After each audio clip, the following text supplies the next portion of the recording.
नमस्कार, स्वागत है आपका डीबी लाइव ब्रेकिंग में। मैं हूं समीर आत्मज मिश्रा और मेरे साथ हैं अमलेंदु उपाध्याय। महाराष्ट्र में राजनीतिक सरगर्मी बढ़ती जा रही है। राहुल गांधी और कांग्रेस पार्टी के राष्ट्रीय अध्यक्ष मल्लिकार्जुन खड़गे आज महाराष्ट्र में हैं। उसके अलावा आज महाविकास अघाड़ी की ओर से एक वहां पर सभा का भी आयोजन किया गया है। आज ही वहां पर कांग्रेस पार्टी अपना घोषणा पत्र भी प्रस्तुत करेगी, पेश करेगी। गारंटी बताया जा रहा है कि जो 5 गारंटी जिसकी शुरुआत राजस्थान से की गई थी, वही गारंटी अपने घोषणा पत्र में कांग्रेस पार्टी दे सकती है। आज उसकी घोषणा आज होनी है। बड़ी खबर यह है, लेकिन इसके अलावा एक बड़ी खबर यह भी है कि जो महायुति है यानी एनडीए गठबंधन है, उसमें दरार की खबरें बढ़ती जा रही हैं। मुख्यमंत्री एकनाथ शिंदे ने, जो कि शिवसेना शिंदे गुट के नेता हैं, उनका यह कहना है कि भारतीय जनता पार्टी के नेता गठबंधन धर्म का पालन नहीं कर रहे हैं और यह आरोप उन्होंने लगाए हैं और इसकी शिकायत उन्होंने भारतीय जनता पार्टी के आला कमान से की है। दूसरी ओर वहां पर जो राज ठाकरे के बेटे अमित ठाकरे का जिस सीट पर चुनाव लड़ रहे हैं माहिम से, वो उसको लेकर, उस सीट को लेकर भी महायुति के भीतर अभी भी वहां उथल पुथल मची हुई है, बयानबाजी चल रही है और राज ठाकरे के साथ जो भारतीय जनता पार्टी उनसे गठबंधन करना चाह रही है। एकनाथ शिंदे ने अपना कैंडिडेट वहां खड़ा किया है, वापस नहीं लिया कैंडिडेट को। उसके बाद ये कहा जा रहा था कि समर्थन दे देंगे, लेकिन एकनाथ शिंदे गुट की शिवसेना में भी इसको लेकर बिखराव की स्थिति है और महायुति गठबंधन में भी इसे लेकर बिखराव की स्थिति है। दूसरी ओर एक और बड़ी खबर है कि पूर्व मुख्यमंत्री और भारतीय जनता पार्टी के नेता, मौजूदा समय में उप मुख्यमंत्री देवेंद्र फडणवीस का कहना है, उन्होंने एक कार्यक्रम में कहा, एक इंटरव्यू में उन्होंने कहा है कि उन्हें आरएसएस की, राष्ट्रीय स्वयंसेवक संघ की जरूरत है। आपको याद होगा कि लोकसभा चुनाव के समय भारतीय जनता पार्टी के राष्ट्रीय अध्यक्ष जेपी नड्डा ने साफ तौर पर कहा था कि उन्हें अब आरएसएस की जरूरत नहीं है। उन्हें यानी भारतीय जनता पार्टी को अब आरएसएस की जरूरत नहीं है। और उसका चुनाव में क्या परिणाम रहा, उनके इस बयान का क्या असर रहा, वो साफ दिखाई पड़ गया। खासकर महाराष्ट्र की अगर बात करें तो वहां पर एनडीए गठबंधन को किस तरह से नुकसान उठाना पड़ा और बड़ी हार का सामना करना पड़ा।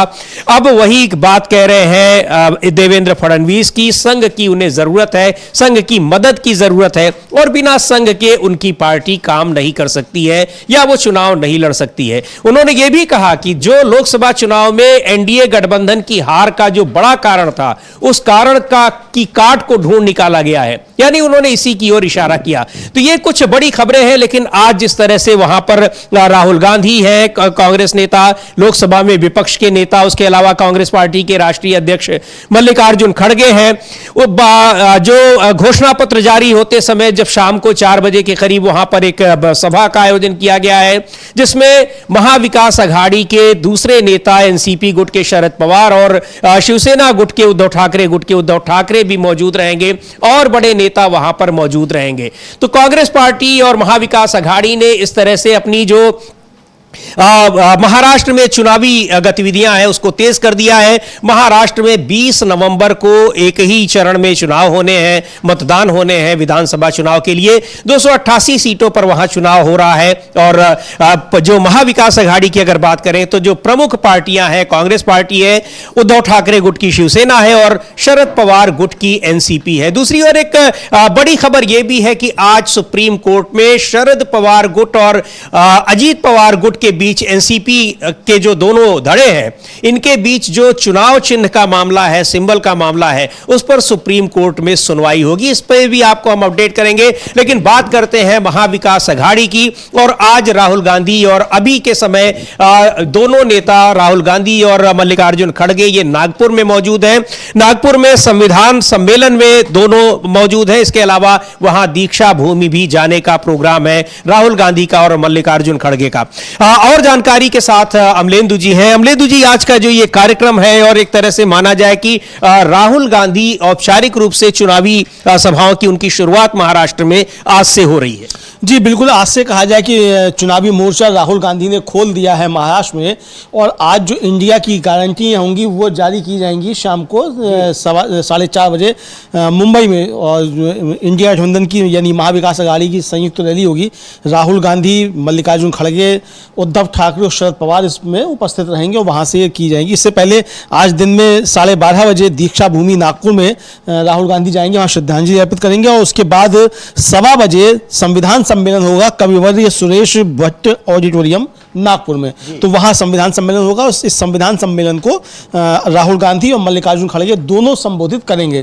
तो अब एक तरीके से देखा जाए तो आज से राहुल गांधी ने मोर्चा खोल दिया महाराष्ट्र का, और महाराष्ट्र में एक तरीके से कहा जाए महागठबंधन का संयुक्त चुनाव प्रचार वो शुरू हो रहा है, यानी मोर्चा आज से महागठबंधन का वहां खुल रहा है। महागठबंधन का मोर्चा खुल रहा है और महागठबंधन महाविकास अघाड़ी वो अपने एक तरह से औपचारिक चुनाव प्रचार की शुरुआत कर रही है। हालांकि प्रचार और सभाएं पहले से ही शुरू हो चुकी हैं। 20 तारीख को ही वहां पर मतदान होने हैं। 18 तारीख तक, 18 नवंबर तक ही चुनाव प्रचार हो सकता है। तो ये आज एक बड़ी सभा है और जिसमें घोषणा पत्र जारी किया जाएगा। महाविकास अघाड़ी के सभी नेता उसमें मौजूद रहेंगे और जिस तरह से महायुति में लगातार जो घटक दल हैं महायुति के, उनके बीच में जिस तरह से अनबन की खबरें आ रही हैं, बयानबाजियां आ रही हैं, उसे लेकर वहां ये महायुति जो एनडीए गठबंधन है वो कहीं ना कहीं कमजोर होता दिखाई पड़ रहा है। और इसी वजह से वहां पर अब देवेंद्र फडणवीस को यह कहना पड़ रहा है सार्वजनिक रूप से कि उसे संघ की जरूरत है, उस राष्ट्रीय स्वयंसेवक संघ की जरूरत है जिसकी जरूरत को उनकी पार्टी के राष्ट्रीय अध्यक्ष अभी 6 महीने पहले नकार चुके हैं लोकसभा चुनाव के समय में। लेकिन यह बड़ी बात है कि अब उसको जरूरत पड़ रही है और उसकी स्वीकार्यता भी, उसको स्वीकार भी किया जा रहा है इन नेताओं की ओर से। एकनाथ शिंदे जो महाराष्ट्र के मुख्यमंत्री हैं, उन्होंने आरोप लगाया है कि भारतीय जनता पार्टी के जो नेता हैं महाराष्ट्र के, वो गठबंधन धर्म का पालन नहीं कर रहे। हालांकि उन्होंने किसी नेता का नाम तो नहीं लिया है, लेकिन गठबंधन धर्म को लेकर जिस तरह से उन्होंने कहा है, तो यह बड़ा आरोप उन्होंने लगाया है। और इसके पीछे यह कहा जा रहा है कि राज ठाकरे को लेकर, राज ठाकरे जो एमएनएस के नेता हैं, महाराष्ट्र नवनिर्माण समिति उनकी पार्टी है, उसके नेता हैं, उन्होंने अपने बेटे आदित्य ठाकरे, अमित ठाकरे को दिया है टिकट माहिम सीट से। उसके लिए भारतीय जनता पार्टी चाह रही थी कि शिवसेना एकनाथ शिंदे गुट वहां पर अपना कैंडिडेट न खड़ा करे, लेकिन कि उन्होंने अपना कैंडिडेट खड़ा किया। तमाम कोशिशों के बावजूद एकनाथ शिंदे गुट के नेता हैं, वहां के विधायक, उन्होंने अपना नाम वापस नहीं लिया। और अब आमने सामने है दोनों ही दलों के, यानी राज ठाकरे के बेटे अमित ठाकरे और शिवसेना एकनाथ शिंदे गुट के नेता। इसको लेकर वहां पर भारतीय जनता पार्टी के नेता उन पर दबाव बना रहे थे। इसके अलावा भी कई तरह के दबाव एकनाथ शिंदे गुट की शिवसेना के ऊपर बनाया जा रहा था। इन सब चीजों को लेकर उन्होंने ये शिकायत, वहां के स्थानीय नेताओं की शिकायत की है आला कमान से, भारतीय जनता पार्टी आला कमान से। लेकिन इन सब का क्या असर होगा? वहीं दूसरी ओर भारतीय जनता पार्टी की तरफ से जिस तरह से चुनाव प्रचार किया जा रहा है, चुनाव आरोप लगाए जा रहे हैं, उन पार्टियों पर आरोप लगाए जा रहे हैं जो सत्ता में नहीं है, उसे लेकर वहां पर महाविकास अघाड़ी में नाराजगी है, प्रतिक्रिया आ रही है। और एक बार वो प्रतिक्रिया किस तरह से है, कांग्रेस पार्टी के जो महाराष्ट्र के जो प्रदेश अध्यक्ष हैं विजय वडेट्टीवार, उनकी नेता प्रतिपक्ष है, माफ कीजिएगा, नेता प्रतिपक्ष है, उनको एक बार सुनते हैं कि उनका क्या कहना है जो राहुल गांधी के ऊपर भारतीय जनता पार्टी के नेताओं की तरफ से टिप्पणियां आ रही हैं और उनके कार्यक्रमों को लेकर जो आलोचना की जा रही है, राहुल गांधी के कार्यक्रमों को। वो उन्होंने सवाल उठाया है कि राहुल गांधी के का कार्यक्रम कहां लगता है, किस कार्यक्रम में जा रहे हैं, इससे भारतीय जनता पार्टी के नेताओं का क्या लेना देना, और किन कार्यक्रमों पर सवाल उठ रहे हैं राहुल गांधी जो लगातार संविधान सम्मेलनों में उनकी वो जो शिरकत कर रहे हैं। तो सुनते हैं एक बार विजय वडेट्टीवार को क्या कह रहे हैं वो।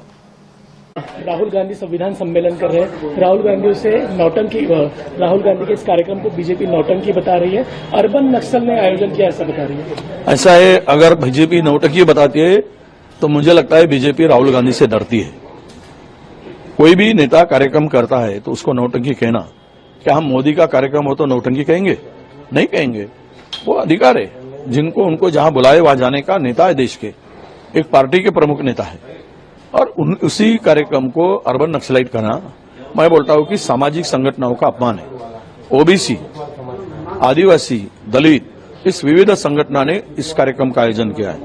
तो उनको अगर नक्सलाइट कहते हो तो आप होम मिनिस्टर करके, आपकी जिम्मेदारी है वहां कौन अर्बन नक्सलाइट है उसको चेक करना, पहचानना। आप चेक करो, इंक्वायरी करो, और ऐसे बेतों की बातें करने से पहले आपको कार्रवाई करने का पूरा अधिकार है।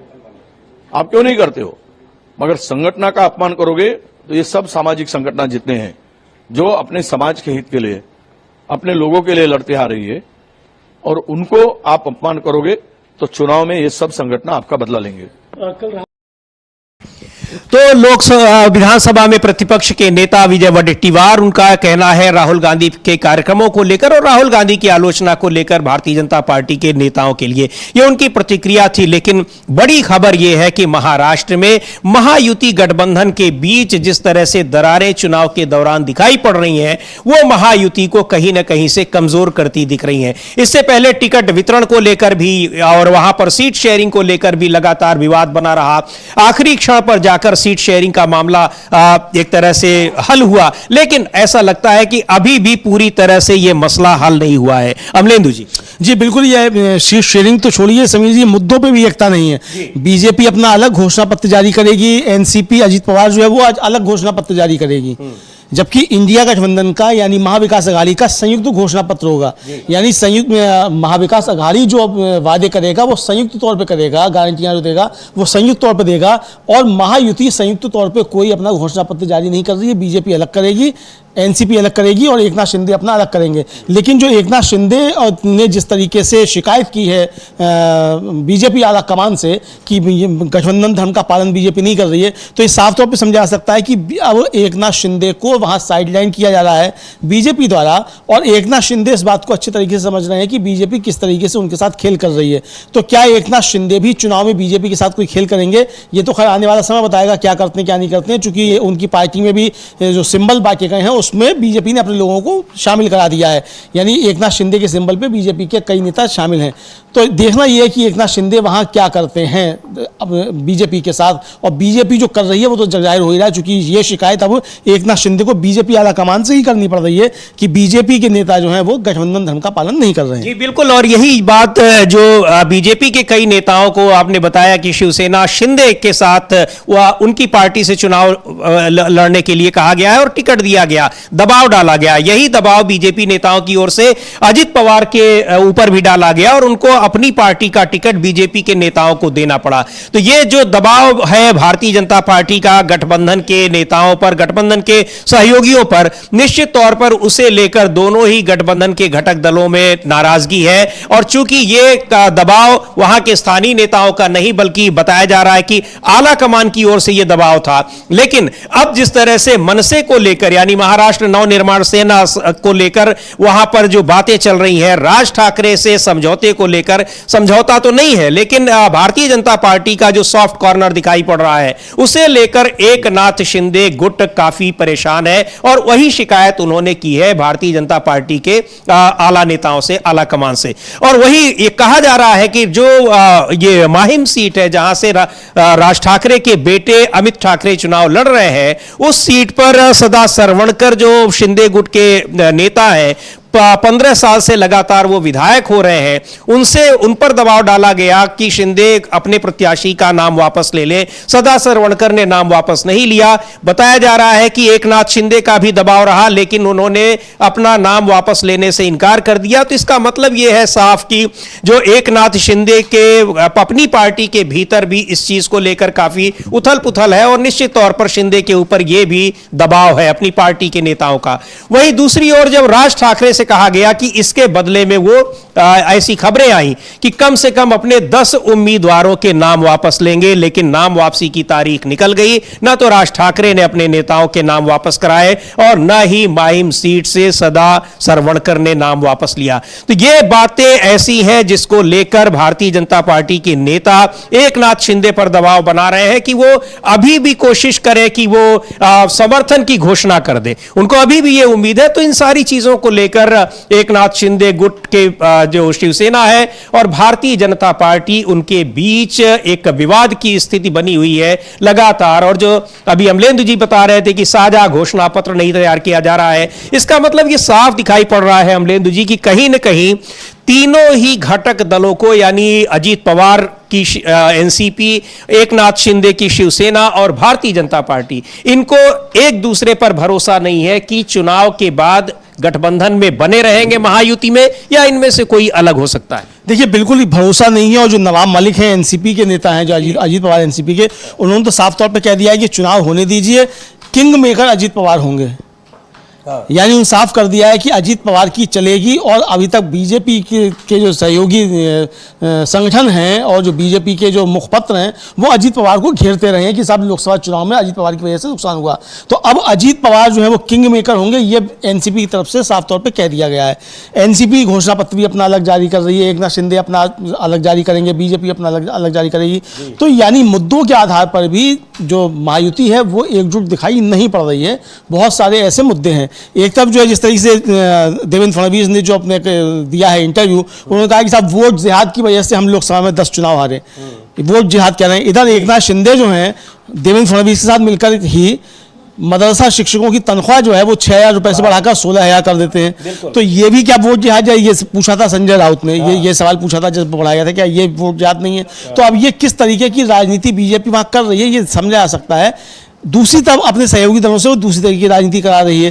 तो यानी मुद्दों के आधार पर भी एकजुट नहीं है। इसीलिए इनका एक संयुक्त जो है वो घोषणा पत्र या संयुक्त गारंटी पत्र जो है वो नहीं आ रहा है। मोदी की गारंटी जो है, जो मोदी की गारंटी है, वो देवेंद्र फडणवीस की भी गारंटी नहीं है, और मोदी की गारंटी लेने को एकनाथ शिंदे और अजीत पवार भी तैयार नहीं है, ये देखा जा रहा है। जी बिल्कुल। और इस बीच में देवेंद्र फडणवीस को जरूरत पड़ रही है कि संघ की उन्हें जरूरत है, ये कहना पड़ रहा है, ये स्वीकार करना पड़ रहा है, या ऐसा लग रहा है कि शायद संघ आरएसएस अभी भी वहां पर भारतीय जनता पार्टी का उस तरह से सहयोग नहीं कर रहा है, यानी बीजेपी और आरएसएस के बीच भी कहीं न कहीं टकराव की खबरें हैं। इसीलिए तो वहां जो बीजेपी के सबसे बड़े नेता हैं महाराष्ट्र में फिलहाल विधानसभा चुनाव की अगर हम बात करते हैं तो देवेंद्र फडणवीस हैं, और देवेंद्र फडणवीस को यह कहना पड़ रहा है कि हमें आरएसएस की जरूरत है। उस आरएसएस की जरूरत है जिसकी जरूरत को नकार दिया था लोकसभा चुनाव से पहले, जब भारतीय जनता पार्टी ने नारा दिया था 400 पार का, और साफ तौर पर जेपी नड्डा ने कहा था कि उन्हें अब संघ की जरूरत नहीं रह गई है। पर अब जरूरत महसूस हो रही है। यह कहीं न कहीं दिखा रहा है कि महायुति और खासकर भारतीय जनता पार्टी किस तरह से महाराष्ट्र में उसकी चुनाव राजनीतिक स्थिति समय है विधानसभा चुनाव के दौरान। दूसरी ओर अगर बात करें तो महाविकास अघाड़ी के नेता, चाहे वो सीट शेयरिंग का मुद्दा हो, चाहे साझा घोषणा पत्र की बात हो, और चाहे दूसरे मुद्दे हो, लगातार एकजुटता दिखाई पड़ रही है। सीट शेयरिंग को लेकर भी जिस तरह से आसानी के साथ सीट शेयरिंग पर वहां पर एक साझा फॉर्मूला तैयार हुआ, कैंडिडेट्स की घोषणा हुई, और अब चुनाव में साझा कार्यक्रम तैयार हो रहा है, साझा रैलियां हो रही हैं। जाहिर तौर पर इस मामले में महाविकास अघाड़ी महायुति से आगे निकलता दिखाई पड़ रहा है। एक बार सुनते हैं संजय राउत को, जो कि शिवसेना उद्धव ठाकरे गुट के नेता हैं। महाविकास अघाड़ी पर और जो शरद पवार की भूमिका है उस पर उन्होंने क्या कहा है, और आज शाम को ही वहां पर 4:30 बजे मुंबई में इसका महाविकास अघाड़ी का साझा घोषणा पत्र जारी होगा। राहुल गांधी और कांग्रेस पार्टी के राष्ट्रीय अध्यक्ष मल्लिकार्जुन खड़गे भी इसमें शामिल होंगे। इसके अलावा शरद पवार और उद्धव ठाकरे भी होंगे, और महाविकास अघाड़ी के तमाम दूसरे नेता भी शामिल होंगे। पहले सुनते हैं संजय राउत क्या कह रहे हैं।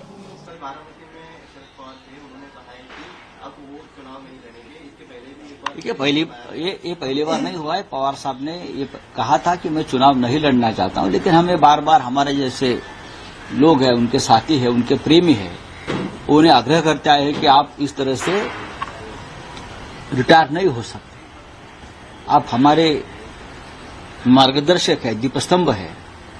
इस देश में पवार साहब जैसा 60 साल का संसदीय जीवन का अनुभव किसी के पास नहीं है। राष्ट्रीय राजनीति हो, राज्य की राजनीति हो, गठबंधन की राजनीति हो, हाँ, चाहे कृषि क्षेत्र हो, एजुकेशन का फील्ड हो, सभी क्षेत्रों में पवार साहब का एक बहुत बड़ा योगदान है। पवार साहब की उम्र अब ज्यादा हो चुकी है, लेकिन अभी वो युवा है, हमारे लिए प्रेरणा है। लेकिन कुछ बातें इस देश में हुई है 2-3 साल में, राजनीति का स्तर मोदी और शाह के जमाने में इतना गिर चुका है, ये राजनीति उनको रास नहीं आती, तो शायद उनको ये लगता है कि आप रुकना चाहिए, लेकिन हम उनको रुकने नहीं देंगे। उद्धव ठाकरे ने कल कहा है कि हम छत्रपति शिवाजी महाराज का मंदिर बनाएंगे, लेकिन देवेंद्र फडणवीस उसके आगे तो कहते हैं कि पहले आप उमरा में मंदिर बनाकर दिखाइए। आप किस तरीके से देखते हैं? एक तरफ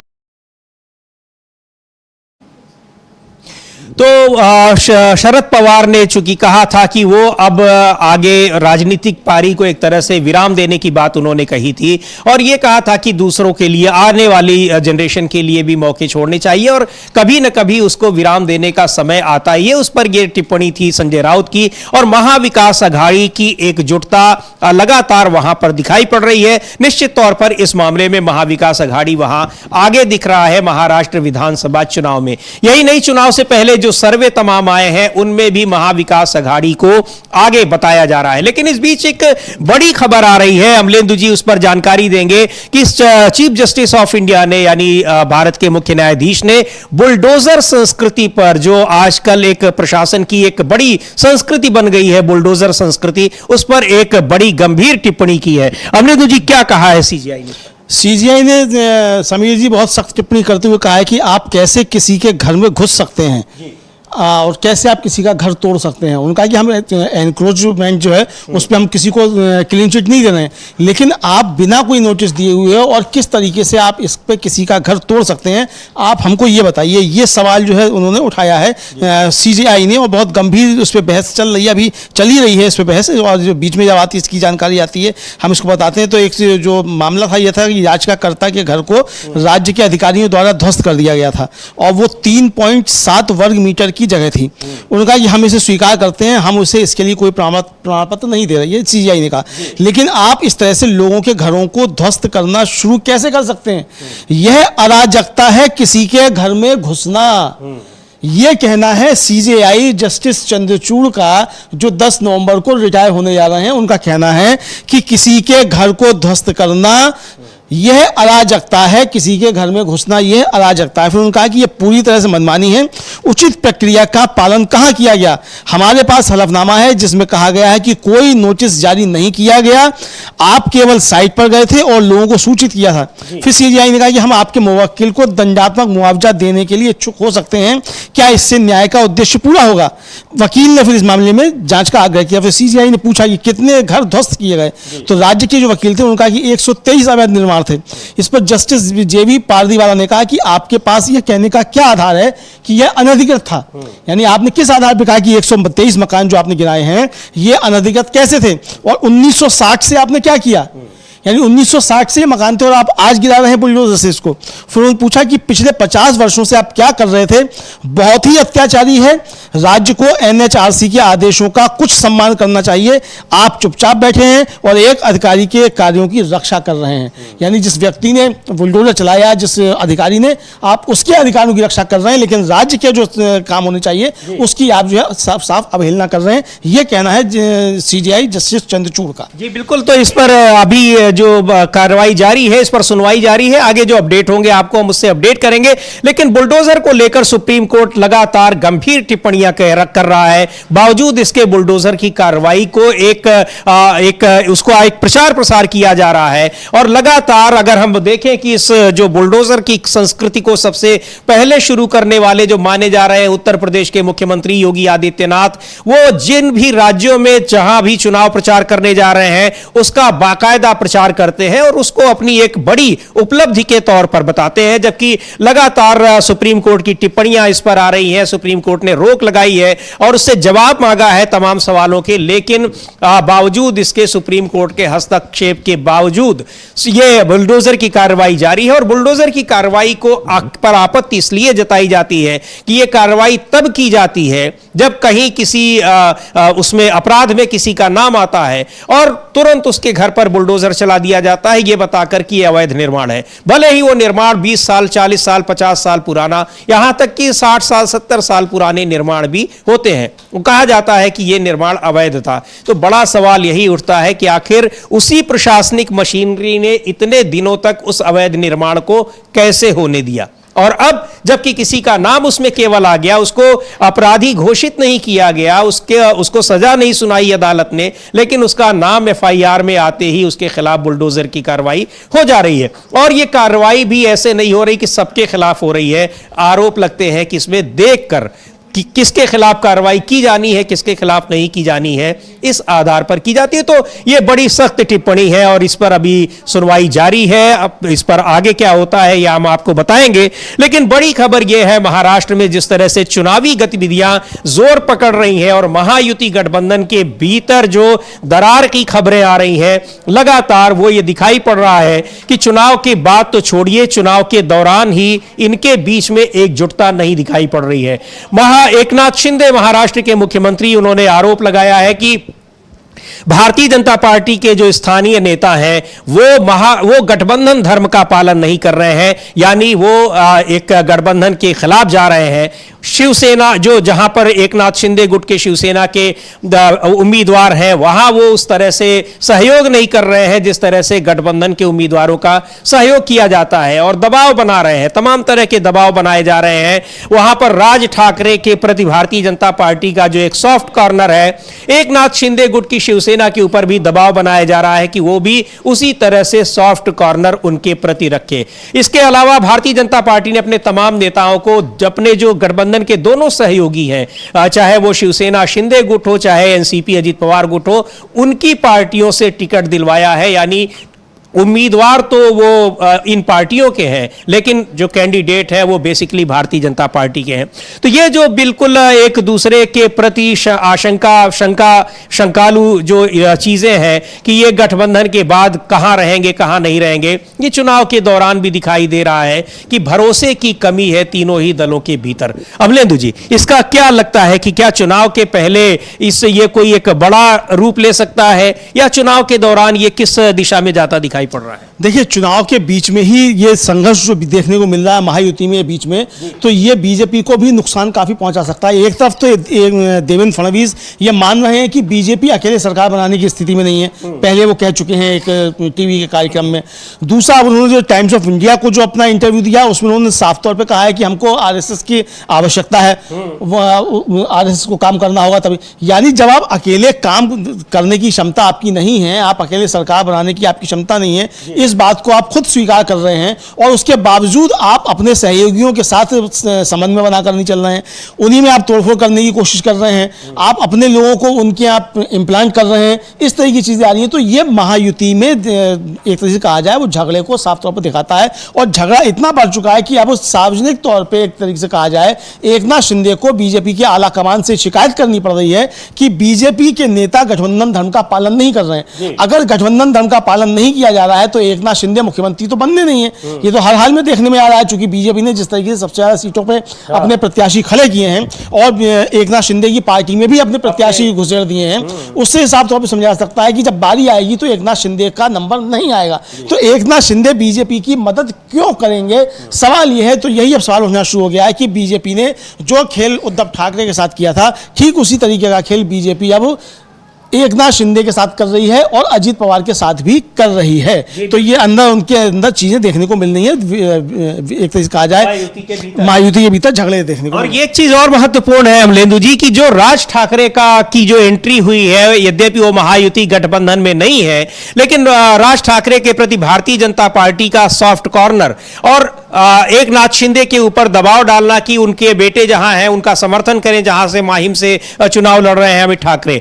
दूसरी ओर एकनाथ शिंदे कोट के जो उम्मीदवार हैं उन्होंने अपना नाम वापस नहीं लिया, तारीख निकल गई, लेकिन वो डटे हुए हैं और बहुत एक भावुक उन्होंने एक वक्तव्य भी जारी किया था कि अगर बाला साहब होते तो वो एक कार्यकर्ता की कीमत पर एक अपने परिवार के व्यक्ति को टिकट नहीं देते, इस तरह की बात उन्होंने कही थी।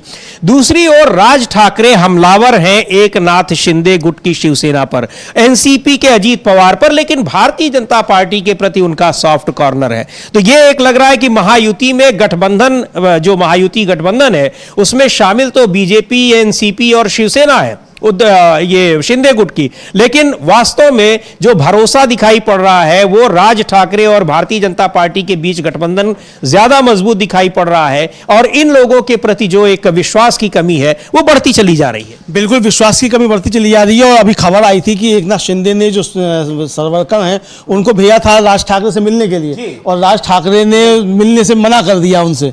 तो यानी कि राज ठाकरे ने मिलने से मना भी कर दिया और बीजेपी के साथ उनकी पींगे बढ़ती चली जा रही हैं। तो बीजेपी क्या क्या खेल खेल रही है वहां महाराष्ट्र में अपने ही सहयोगियों के साथ, ये देखा जा सकता है समीर जी। यानी एकनाथ शिंदे आपके सहयोगी हैं, आपके मुख्यमंत्री हैं, आप अपने मुख्यमंत्री के खिलाफ ही इस तरीके की साजिशें रच रहे हैं, इस तरीके से समझा जा सकता है। अब वो साजिशें हैं कि नहीं है ये हम नहीं कह सकते, लेकिन जो पर्यवेक्षक इसको देख रहे हैं, जो विश्लेषक इसको देख रहे हैं, वो यही देख रहे हैं कि ये साजिशें एक तरीके से एकनाथ शिंदे के खिलाफ बीजेपी कर रही है। और दूसरी तरफ जो है वो हाथ बढ़ा रही है मनसे की तरफ, एक तरफ से। तो मनसे अब कितना उसको सहयोग दे पाएगी, इसका मतलब समीर जी ये भी हो सकता है कि बीजेपी को लग गया हो कि एकनाथ शिंदे अब उद्धव ठाकरे को नुकसान पहुंचाने की स्थिति में नहीं है। तो अब धीरे से वो राज ठाकरे की तरफ शिफ्ट हो रही है ताकि राज ठाकरे जो कुछ नुकसान पहुंचा सकें उद्धव ठाकरे को। लेकिन वो कितना नुकसान पहुंचा पाते हैं, कितना नुकसान नहीं पहुंचाते हैं, तो आने वाला समय बताएगा। लेकिन फिलहाल भारतीय जनता पार्टी जिस तरीके से बार बार अपने पैतरे बदल रही है, तो उससे उसके सहयोगियों के भीतर ही उसके प्रति एक नाराजगी बढ़ती चली है। और सहयोगी दलों के को लेकर जो भारतीय जनता पार्टी के प्रति अविश्वास है, और चूंकि उसके तमाम उदाहरण पिछले 10 साल में दिखाई पड़ रहे हैं कि सहयोगी दलों को किस तरह से भारतीय जनता पार्टी ने खत्म किया है, उनको कमजोर किया है, वो उदाहरण है। उनको देखते हुए निश्चित तौर पर जो एक अविश्वास दिखाई पड़ रहा है इन दोनों ही दलों में, चाहे वो अजीत पवार की एनसीपी हो या फिर शिवसेना हो एकनाथ शिंदे गुट की, उनको दिखाई पड़ रहा है कि उसके पीछे एक बड़ा कारण है कि वो जानबूझकर इस तरह की कोशिश कर रही है। दूसरी ओर झारखंड में की अगर हम बात करें, वहां भी विधानसभा चुनाव हो रहे हैं 13 तारीख को और 20 तारीख को, 2 चरणों में वहां चुनाव होने हैं। प्रधानमंत्री नरेंद्र मोदी की वहां पर रैली हुई और जिस तरह से उन्होंने उस तरह वैसे मुद्दों को उठाया और उस भाषा में उठाया जिस भाषा में उन्होंने लोकसभा चुनाव के दौरान उठाया था, उसको लेकर वहां पर विपक्षी गठबंधन तीखी प्रतिक्रिया जता रहा है, आपत्ति जता रहा है। एक बार सुनते हैं झारखंड मुक्ति मोर्चा के नेता मनोज पांडे को क्या कह रहे हैं और इस ये जो एक भाषाई गरिमा है उसे लेकर किस तरह की प्रतिक्रिया दी है उन्होंने। मनोज पांडे को सुनते हैं जो झारखंड मुक्ति मोर्चा के नेता हैं। लोगों ने मुख्यमंत्री हेमंत सोरेन और मल्लिकार्जुन खड़गे, माले के लीडर्स, आरजेडी के लीडर्स की मौजूदगी में एक वोट 7 गारंटी यानी मैनिफेस्टो का 7 पॉइंट आप लोगों ने जारी किया। बीजेपी अब कह रही है कि ये एक वोट 7 गारंटी नहीं है बल्कि 1 वोट और 7 झूठ है। जो रिनाउंड झूठे लोग हैं इस देश में, जिनकी ख्याति पूरे देश में विख्यात है झूठ बोलने में, ये झूठ ही बोलते हैं, झूठ के सिवा कुछ नहीं बोलते, वैसे लोग उंगली उठाते हैं उस सरकार पर जो सरकार अपने कमिटमेंट को पूरा करने के लिए कृत संकल्पित है, प्रतिबद्ध है। तमाम बाधा और व्यवधानों के बावजूद हम लोगों ने अपना वादा निभाया। तमाम कुछ पाइपलाइन में भी हो सकते हैं, लेकिन हमने प्रयास किया। परंतु ये लोग जो स्मार्ट सिटी बनाने का वादा करते हैं, बुलेट ट्रेन चलाने का वादा करते हैं, काला धन वापस लाने का वादा करते हैं, महंगाई की बात करते हैं, महंगाई चरम स्तर पर पहुंच गई, किसानों की बात करते हैं, किसानों पर गोलियां चलवाते हैं, 700 किसान शहीद हो गए, एमएसपी की बात करते हैं, एमएसपी देते नहीं है। तो वैसे लोग जिनके केंद्र बिंदु, जिनके एजेंडे में मात्र चंद पूंजीपति हैं, चंद पूंजीपति, 2-4 पूंजीपति घराने, वो आम आदमी के हित में कोई निर्णय नहीं ले पाते हैं, न ले पाएंगे। हमने जो प्रण किया है, ये 7 प्रण जो है वो धरातल पर लागू होगा। उदाहरण के तौर पर 450 का सिलेंडर देने का वादा अगर हमने किया तो निश्चित रूप से देंगे। इनकी तरह नहीं, आप जाकर देख लें राजस्थान में इन लोगों ने वादा किया था चुनाव से पूर्व 500 रुपये में सिलेंडर देने का, ये नहीं दे रहे हैं। उत्तर प्रदेश में इसी तरह वादा खिलाफी हुई। तो ये अपने वादे नहीं निभाते हैं। चुनाव के वक्त इनको ये गुमान रहता है कि हम भाई को भाई से लड़ाकर, एक दूसरे को नफरत फैलाकर, धार्मिक ध्रुवीकरण करके अपना राजनीतिक वोट बैंक।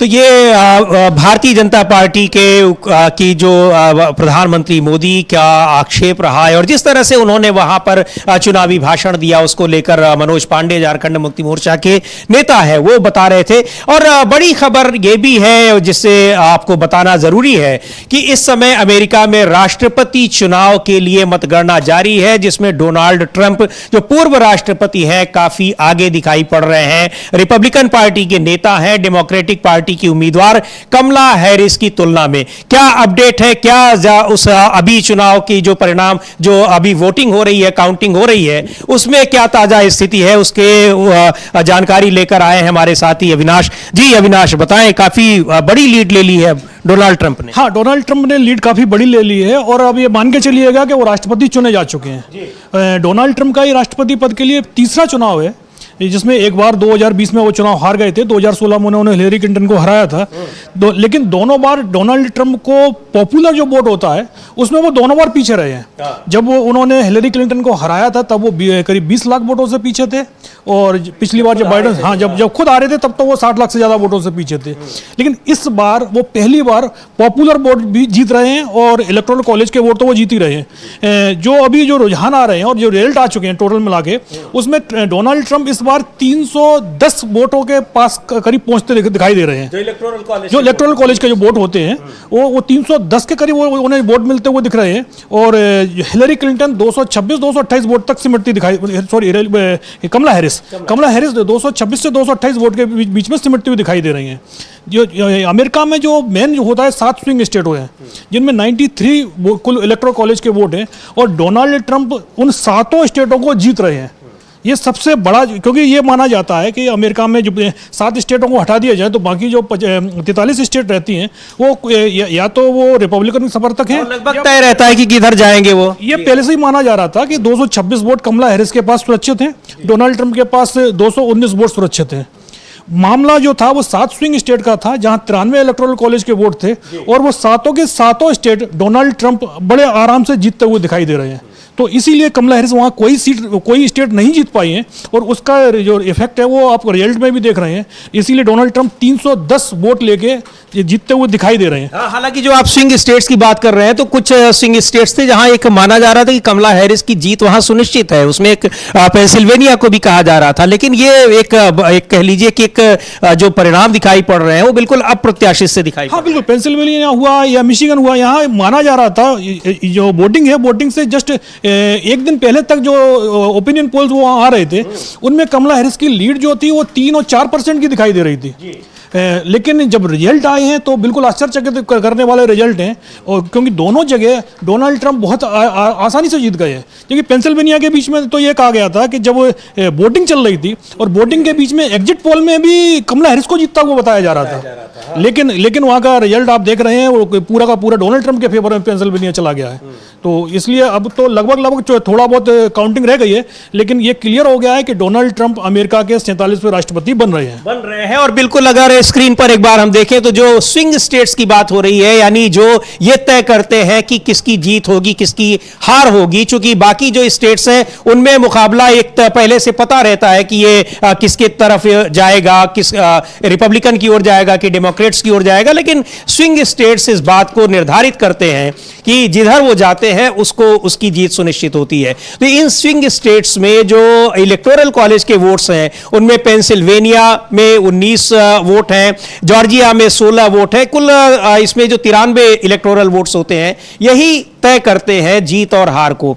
और इनमें भी डोनाल्ड ट्रंप को अच्छी खासी बढ़त मिलती हुई दिखाई पड़ रही है, जबकि स्विंग स्टेट्स में अभी जब काउंटिंग शुरू हुई थी तब भी कुछ स्टेट्स में कमला हैरिस को ये आगे दिखाया जा रहा था, लेकिन देखते देखते सभी स्टेट्स में डोनाल्ड ट्रंप ने अपनी बढ़त बना ली। और जो महत्वपूर्ण बात यह है जो आपने कहा कि जो पॉपुलर वोट्स हैं उसमें भी डोनाल्ड ट्रंप इस बार आगे हैं, जबकि जो चाहे वो एग्जिट पोल्स हो चाहे पहले के अनुमान हो, ऐसा नहीं लग रहा था, क्लोज फाइट बताई जा रही थी। क्लोज फाइट बताई जा रही थी, लेकिन यह कहा जा रहा था कि पॉपुलर वोट्स में कमला हैरिस को 1% की लीड मिलेगी, भले मामूली लीड हो, लेकिन 1% के लगभग उनको लीड मिलनी है। इलेक्टोरल कॉलेज के वोट में जरूर कुछ उलटफेर हो सकता है, लेकिन इतना बड़ा उलटफेर होगा यह अमेरिका में कोई भी मीडिया संस्थान नहीं समझ पाया था। कि डोनाल्ड ट्रंप के पास में इलेक्टोरल कॉलेज की लीड तो है ही है, लेकिन जो पॉपुलर वोट है उसमें भी 3 से 4% की लीड डोनाल्ड ट्रंप ले रहे हैं। ये पहला मतलब मौका है रिपब्लिकनों के देखा जाए तो पिछले 20 साल में पहली बार ये रिपब्लिकन्स पॉपुलर वोट्स में भी लीड करते हुए दिखाई दे रहे हैं।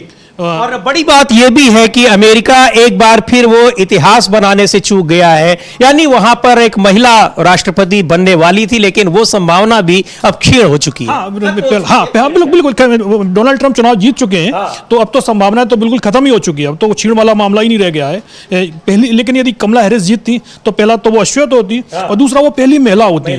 अमेरिका ने अभी तक कोई भी राष्ट्रपति महिला नहीं चुना है, तो ये पहला मौका होता, लेकिन हम तो ये कहेंगे अमेरिकी इस मामले में चूक गए हैं। हाँ। और एक इतिहास रच सकते थे लेकिन वो इतिहास नहीं रचा गया और अब डोनाल्ड ट्रंप की जीत सुनिश्चित हो चुकी है। डोनाल्ड ट्रंप अब नए राष्ट्रपति बनने जा रहे हैं, दूसरी बार बनेंगे। इससे पहले राष्ट्रपति वो रह चुके हैं लेकिन पिछला चुनाव वो हार गए थे जो बाइडेन से, और अब एक बार फिर वो राष्ट्रपति के जीत रहे हैं, राष्ट्रपति पद का चुनाव। एक बार फिर से अमेरिका का राष्ट्रपति वो बनने वाले हैं जो दिखाई पड़ रहा है। लेकिन ये बड़ी अप्रत्याशित जीत जो है इसकी उम्मीद किसी ने नहीं की थी, ना तो चुनाव से पहले ही और ना ही चुनाव के दौरान, और यहां तक कि मतदान के बाद जो एग्जिट पोल्स भी आए उनमें भी ऐसा नहीं माना जा रहा था। बहुत ही क्लोज फाइट बताई जा रही थी दोनों के बीच में, यानी कमला हैरिस और डोनाल्ड ट्रंप के बीच में। लेकिन अब यह लग रहा है कि क्लोज फाइट नहीं थी, बिल्कुल क्लियर कट जीत दिखाई पड़ रही थी डोनाल्ड ट्रंप की, जो अब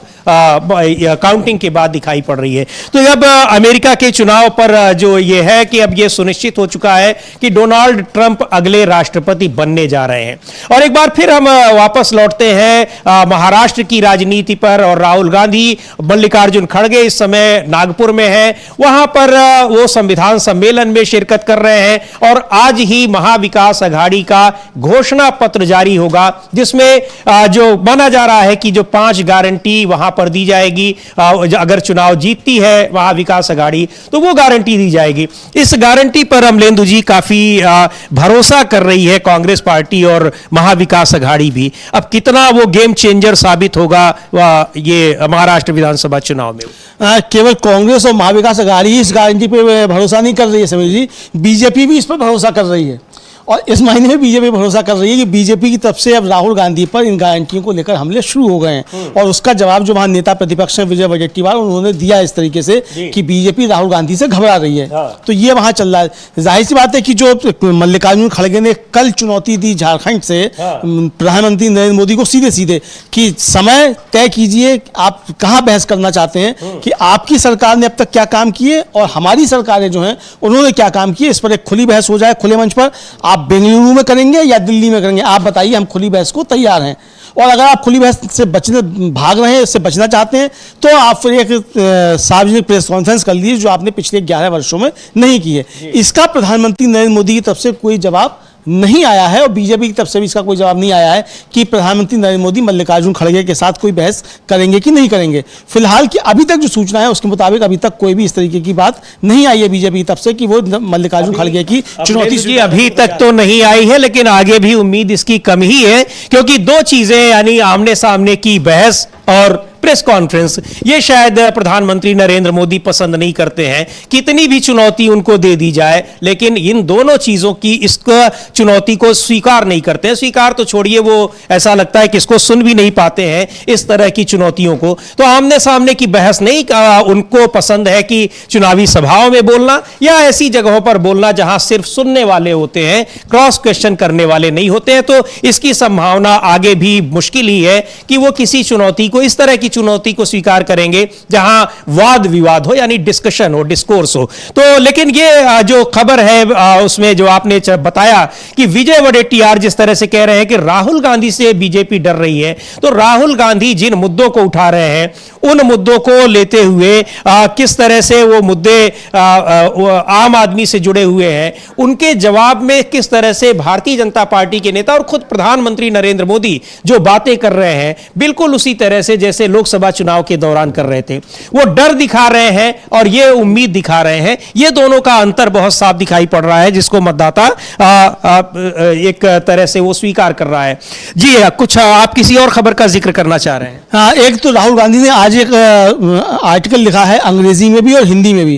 वो एक अंग्रेजी के अखबार में भी छपा है और हिंदी के अखबार में भी छपा है, और वो किस तरीके से सरकार जो है मोनोपोली बढ़ा रही है और कुछ खास उद्योगपतियों को सारी चीजें सौंपती जा रही है, इस पर ये वो आलेख है। उसमें उन्होंने कहा है कि भाई ईस्ट इंडिया कंपनी 150 साल पहले जो थी वो चली गई है, लेकिन यहाँ दूसरी ईस्ट इंडिया कंपनी जो है वो तैयार हो रही है। यानी उनका इशारा सीधे सीधे प्रधानमंत्री नरेंद्र मोदी और उनके मित्रों की तरफ है। इस लेख में इशारा किया उन्होंने, साफ साफ बहुत सारी बातें कही, और उन्होंने जो बातें कही उसमें ये कहा है कि भारतीय बिजनेसेस किस रास्ते पर आगे बढ़े, चुनाव आपका है। मतलब उन्होंने कहा है कि किस रास्ते पर जाए। उन्होंने कहा है कि निष्पक्षता और समान अवसर या एकाधिकार, रोजगारों का सृजन या गिनती के पूंजीपतियों का शासन, योग्यता को बढ़ावा या सत्ता के संबंधों को प्राथमिकता, अनुसंधान और नवाचार या डर के साए में सहमे व्यापार, भारतीय बिजनेसेस के लिए न्यू डील सिर्फ विकल्प नहीं, बेहतर भविष्य के लिए समय की मांग है।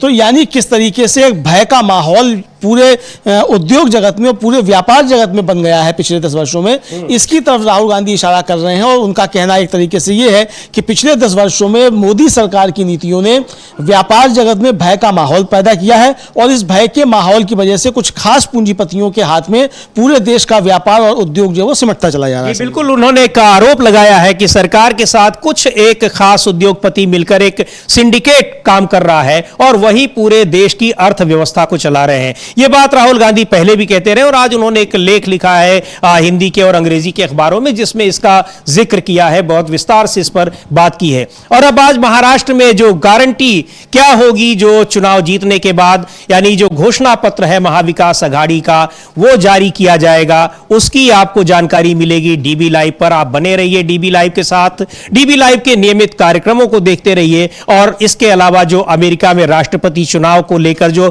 पल पल की जानकारी है, उस पर भी, उसके लिए भी आप डीबी लाइव के साथ बने रहिए। अब इस कार्यक्रम को यहीं समाप्त करने की अनुमति दीजिए मुझे और अमलेंदु उपाध्याय को। नमस्कार।